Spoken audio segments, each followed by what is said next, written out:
Most people move through life unaware of the invisible architecture being constructed by the words they speak.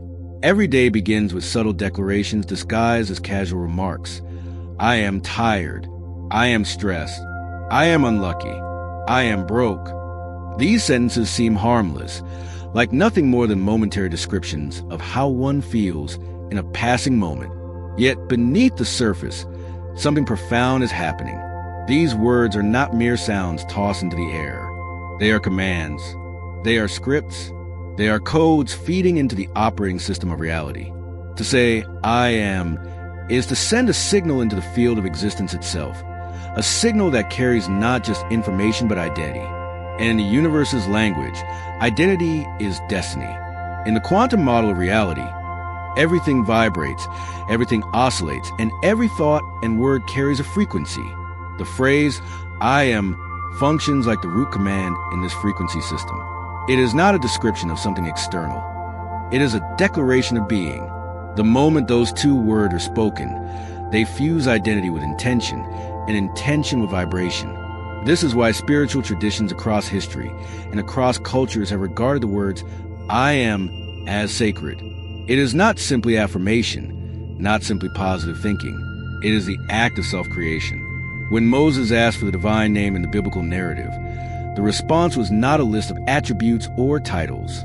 The answer was direct, unadorned, and absolute. I am that I am. That statement was not a riddle, nor was it poetry for the sake of beauty. It was a revelation of how existence itself is woven. Self-identification is creation. Physics offers a mirror to this ancient insight.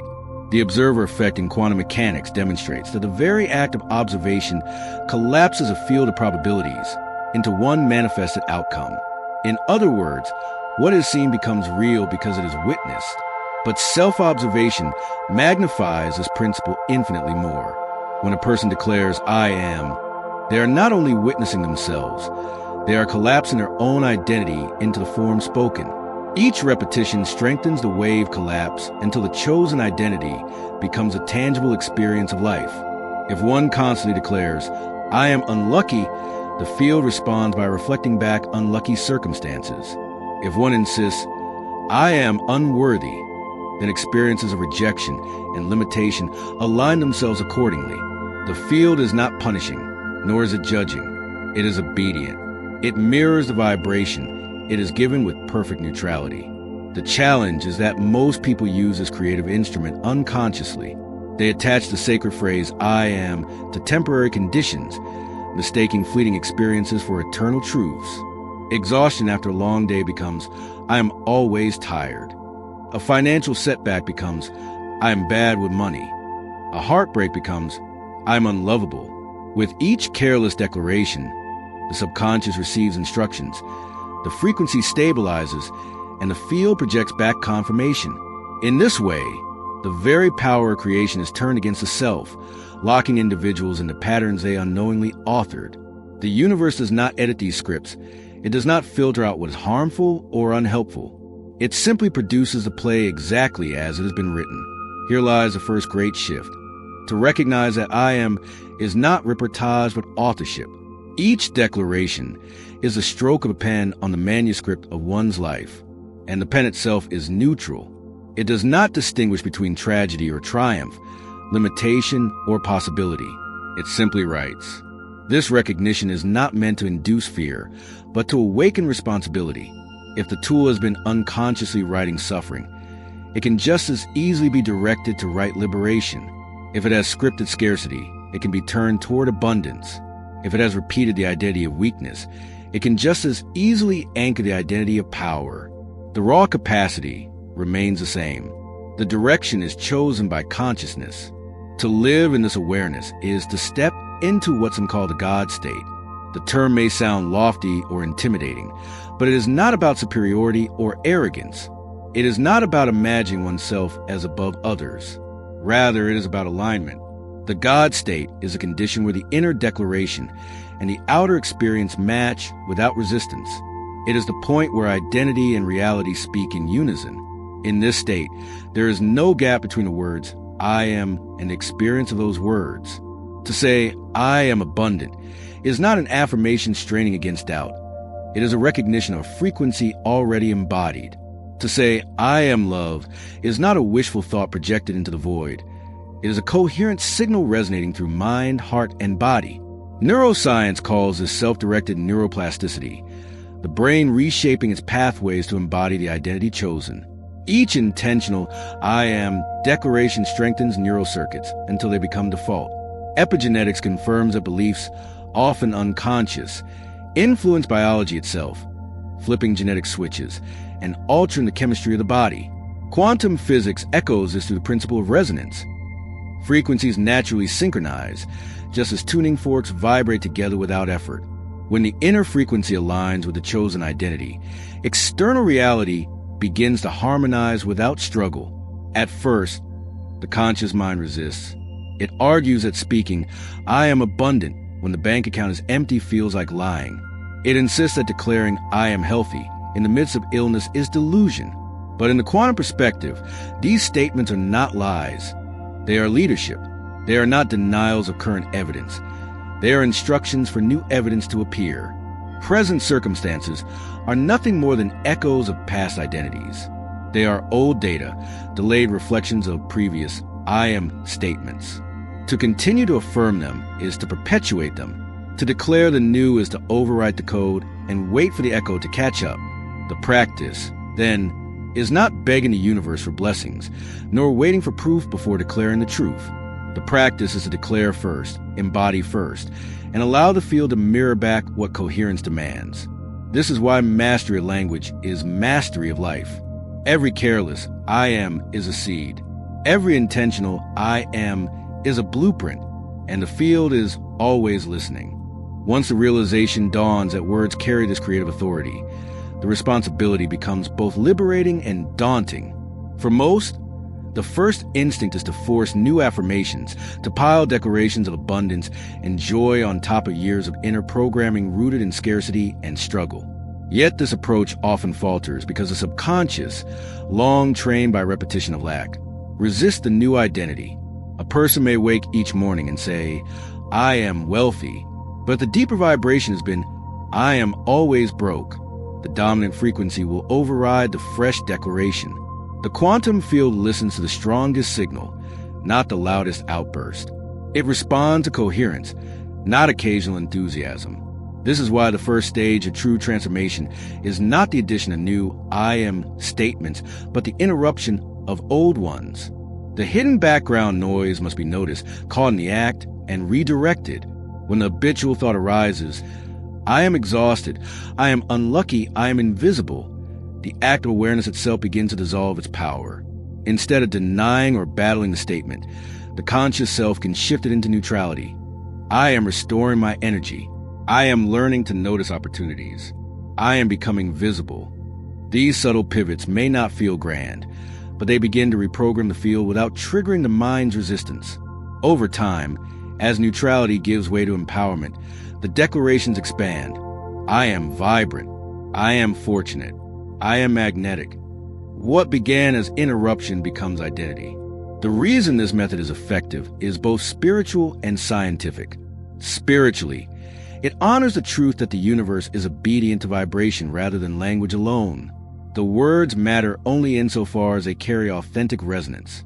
Scientifically, it leverages the brain's plasticity. Neural pathways forged by decades of self-criticism cannot be erased overnight, but they can be weakened by disuse and replaced by new connections built through consistent, emotionally charged repetition. Each time the old phrase is interrupted, its circuit grows weaker. Each time the new phrase is embodied with feeling, the new circuit grows stronger. Eventually the balance tips, and what was once effort becomes default. This transition illustrates a principle echoed in both mysticism and physics. Coherence is key. The double-slit experiment revealed that observation alters outcomes, but it was not random observation. It was coherent witnessing that produced measurable change. Likewise, in life, incoherent affirmations, words that contradict feelings, produce little effect. But when thought, feeling, and embodiment unite behind an I am declaration, the frequency is unmistakable. It is as if the entire being becomes a single tuning fork, vibrating so purely that the field has no option but to mirror it back. The God state emerges in this coherence. It is not a fleeting moment of positive thinking, not a brief burst of confidence before doubt reclaims the stage. It is a stabilized frequency of identity. In this state, one does not say, "I am abundant," as a hope, but as a fact. The nervous system rests in it. The body breathes in it. The emotions radiate from it. To the outside observer, nothing miraculous may appear in the first instant, but beneath the surface, reality has already shifted. The vibration has been broadcast. The field has received its instructions. The echo is on its way. Consider the metaphor of a radio dial. The field contains infinite stations, each one broadcasting a different reality. Wealth, poverty, health, sickness, joy, despair. Most people keep turning the dial unconsciously, jumping from one frequency to another as moods shift, sending out mixed signals. The God state is what happens when the dial locks firmly into one frequency. The static disappears. The signal becomes clear, and the chosen reality begins to broadcast back into experience. The difference is profound. Life ceases to feel random and begins to feel responsive. Synchronicities multiply. Opportunities align. Relationships transform, not because of luck, but because coherence attracts coherence. The body plays a critical role in stabilizing the state. Neuroscience shows that the subconscious governs the vast majority of daily behavior, and it is heavily influenced by embodied memory. If the body has associated wealth with fear or rejection, simply repeating, "I am wealthy," may trigger subconscious sabotage. To resolve this, practices such as breath work, meditation, and somatic awareness are essential. By pairing new "I am" declarations with calm breathing, relaxed posture, and coherent emotion, the body learns to feel safe in a new identity. Over time, abundance no longer feels threatening. Love no longer feels unsafe. Power no longer feels dangerous. The nervous system rewires itself to accept what was once resisted. At that moment, the affirmation stops being mental rehearsal and becomes energetic truth. This is why the God state cannot be reduced to words alone. It is an embodied frequency. It is a living resonance. When the heart and brain synchronize, as research from the Heart Math Institute demonstrates, a powerful electromagnetic field radiates outward, stronger than thought alone could ever transmit. In this state of coherence, "I am" ceases to be a request and becomes a broadcast, a signal so clear that the quantum field locks onto it. The field does not have to be convinced. It simply mirrors back the tone it receives. What emerges from this understanding is the recognition that every moment is a vote cast for a timeline. Every "I am" is a ballot submitted to the field, and the universe counts them without delay. "I am tired" is a vote for fatigue. "I am unlucky" is a vote for struggle. "I am abundant" is a vote for prosperity. The tally of these votes creates the echo of experience that people mistake for unchangeable reality. But reality is never fixed. It is a mirror updating itself according to the latest identity transmitted. The profound shift happens when the individual ceases to wait for external proof before claiming the new identity. To live in the God state is to understand that proof is the last to arrive, not the first. Identity precedes evidence. Declaration precedes manifestation. This reverses a logic most people are taught, which insists on seeing before believing. In quantum creation, one believes, embodies, and then sees. It is not wishful thinking. It is resonance in action. The paradox is that the current reality most people cling to as proof is nothing more than the echo of past identities. Circumstances today are the delayed reflections of yesterday's declarations, the accumulated weight of countless unconscious "I am" statements spoken over years and decades. To anchor one's sense of self in these echoes is to remain chained to the past. The God state, by contrast, is a decision to live from the present declaration rather than the past echo. It is a choice to say, "I am this now," and to let the field adjust accordingly. In this way, the God state is not a denial of reality, but a refusal to grant old data the authority to dictate the future. This requires a mastery of inner dialogue, for the mind is quick to betray the chosen identity. Doubt slips in disguise as practicality. "I am successful, but only if things go my way." Fear cloaks itself in humility. "I am abundant, but I shouldn't say it too loudly." Each of these subtle disclaimers weakens the signal. turning a pure broadcast into static. The field cannot mirror back a wavering frequency. It responds only to clarity. This is why those who seem to manifest effortlessly are not necessarily more talented or more disciplined. They are simply more consistent. They choose an identity, declare it, and refuse to oscillate between that truth and its opposite. They do not dilute the signal with hesitation. They do not hedge their declarations with conditions. They decide once and then embody that decision as if it were the only truth that ever existed. For the one who commits fully, the transformation is both subtle and staggering. Subtle in that it begins with micro shifts, with catching a thought before it is spoken, with replacing a phrase of limitation with a phrase of power. Staggering in that the external world soon begins to rearrange itself in ways that defy ordinary explanation. Opportunities appear not by chance, but by resonance. Encounters align as if choreographed by unseen intelligence. Synchronicities multiply until they feel commonplace. Life becomes less about chasing and more about allowing, less about striving and more about receiving. The old effort of pushing reality into place gives way to the ease of resonance drawing it near. The feedback loop then reinforces itself. The new declaration produces small external confirmations. These confirmations deepen belief in the identity. The strengthened belief amplifies the broadcast. The amplified broadcast draws larger confirmations. And so the loop accelerates, spiraling upward until the God state stabilizes as baseline reality. What once required vigilance becomes natural. Waking each day in alignment no longer demands effort. The identity has fused with the self, and the self has fused with the field. In this state, words become less about ritual and more about expression. Saying, "I am powerful," is no longer an affirmation meant to convince oneself. It is simply a description of what already is. Saying, "I am abundant," feels as ordinary as breathing. Because the nervous system has embraced it as safe, the mind has accepted it as true, and the field has reflected it back as fact. The declaration ceases to feel like a practice and becomes the language of existence itself. Yet even here, vigilance is required, not against the universe, but against the old patterns waiting to resurface. Years of conditioning do not evaporate overnight. They linger like shadows, ready to reassert themselves when attention wavers. This is why the practice of conscious interruption remains vital even in the God state, to notice when the old declaration sneaks back.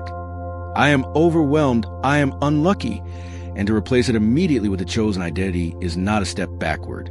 It is the strengthening of the muscle. It is the sharpening of the signal. Each interruption is a reaffirmation of sovereignty, a refusal to surrender authorship of the script. What is extraordinary is that this process is available to anyone at any time. No special talent is required, no external initiation necessary. The instrument of creation is built into language, and every human being wields it. The challenge is not in acquiring power, but in remembering to use it consciously. To speak carelessly is to squander it. To speak intentionally is to harness it. And when harnessed, it does not merely shift moods or attitudes. It alters biology, restructures the brain, reprograms the subconscious, and most importantly, collapses reality itself into new form. This is not magic in the sense of bending laws of physics, but magic in the sense of applying laws of physics that most ignore. Tesla reminded the world that the secrets of the universe are hidden in energy, frequency, and vibration. I am is the key that tunes consciousness to those frequencies. The heart's electromagnetic field, thousands of times more powerful than the brain's, broadcasts these frequencies outward. When thought and feeling unite, when the declaration resonates through both heart and mind, the field expands. The environment responds. Matter rearranges itself. The boundaries between inner and outer dissolve. Ancient teachings echo this truth in every tradition. In the Bible, the divine self-declaration, "I am that I am," is not merely theology but instruction. In Vedantic philosophy, "I am Brahmasmi," "I am the absolute," points to the same essence. Mystics across time have insisted that creation begins not with action, but with identity. To act without aligning identity is to struggle against resistance. To align identity before action is to move with the current of the field. In this sense, the God state is less about forcing the world conform and more about remembering that the world already reflects the self. The implications stretch beyond personal transformation. When enough individuals stabilize in the God state, the collective field shifts. Coherence expands outward, rippling into communities, cultures, even generations. Just as one tuning fork can cause another to vibrate, one coherent being can inspire coherence in others. In this way, personal declarations of I am contribute to the rewriting of collective reality. I am free reverberates beyond the individual. I am whole strengthens the web of humanity. I am love radiates as a signal that others unconsciously attune to. The God state, though deeply personal, is never private. It is a broadcast that extends far beyond the self, seeding new timelines in the collective field. Stabilizing the God state requires more than an occasional burst of inspiration. It demands a way of living. The greatest mistake seekers make is treating identity as something to visit rather than something to inhabit. They meditate in the morning, repeating, I am powerful with conviction, only to spend the rest of the day contradicting that identity with thoughts of inadequacy and words of limitation. This oscillation weakens the signal. It keeps the field in confusion, mirroring back mixed results. The God state, by contrast, is not a flickering candle to be protected from every gust of wind. It is a flame itself, self-sustaining, unshaken, radiating with consistency. This is why embodiment is not optional. To think the words, I am abundant, without altering one's posture, breath, and presence is to leave the declaration stranded in intellect. The body must be recruited into coherence. Shoulders drop, breathing slows, energy expands. These subtle shifts signal to the nervous system that the declaration is true. The body becomes a transmitter, amplifying the words rather than contradicting them. Over time, these physical anchors create safety in the new identity. The subconscious, once skeptical, relaxes into acceptance. The declaration ceases to be a concept and becomes a lived reality pulsing through every cell. Daily life then becomes the training ground. Each micro-interaction offers a choice of identity. Entering a room while thinking, I am invisible, instantly shapes posture and tone of voice, eliciting responses that confirm the thought. But entering with the vibration, I am magnetic, changes everything before a word is spoken. The energy precedes action, and others respond in kind. This is a quiet power of the God state. The world bends not because one demands it, but because one embodies the frequency that compels resonance. The discipline lies in pausing before each action, giving space to choose the I am for which the action will flow. A simple 3-step loop makes this practical. First, pause to interrupt the automatic reaction. Second, declare the chosen identity and feel it fully in the body. Third, move forward from that frequency. The phone call is made not as someone hoping for approval, but as someone already worthy. The meeting is entered not as someone anxious for validation, but as someone already powerful. Each action becomes an extension of the chosen identity, reinforcing it both internally and externally. What follows is not effort, but alignment. Physics tells us that when two frequencies are in harmony, they amplify one another. The God state works on this principle of resonance. Once the internal frequency is stabilized, external events begin to line up with uncanny precision. What others call coincidence becomes a natural flow of life. Opportunities arrive without strain. Synchronicities weave themselves into the fabric of ordinary days. The individual no longer chases outcomes. Outcomes arise as inevitable reflections of identity. In this way, the God state transforms the very structure of causality. No longer is life experienced as a chain of external events imposing themselves upon a helpless self. Instead, life reveals itself as a mirror faithfully reflecting the self's declarations. To observe oneself as tired, unlucky, or powerless is to collapse reality into those forms. To observe oneself as vibrant, abundant, and powerful is to collapse reality into those. The observer effect, so often confined to physics laboratories, becomes a lived experience of consciousness shaping the world. This truth carries profound implications for collective evolution. If identity is creation, then every I am spoken contributes to the architecture of shared reality.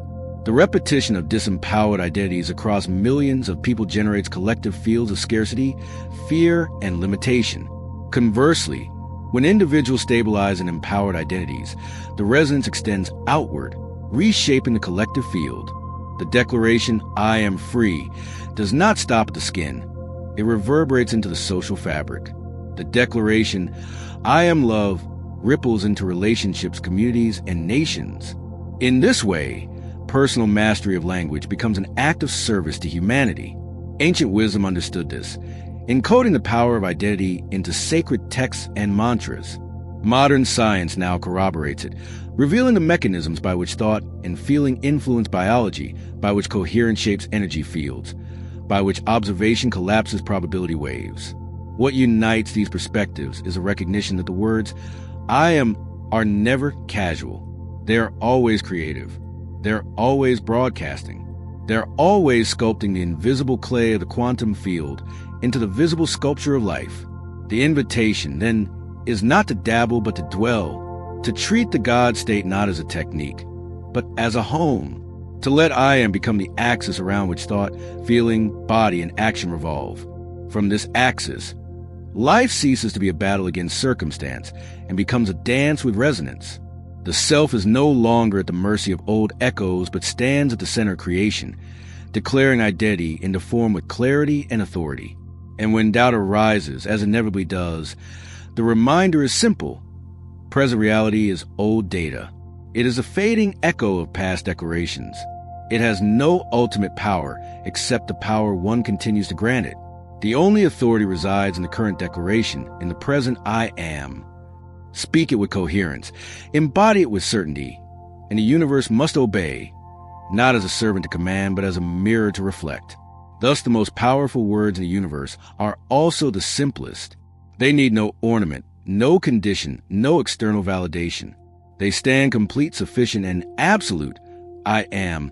To live them fully is to reclaim the pen of creation, to step into alignment with the field, and to remember what mystics and physicists alike have been pointing toward.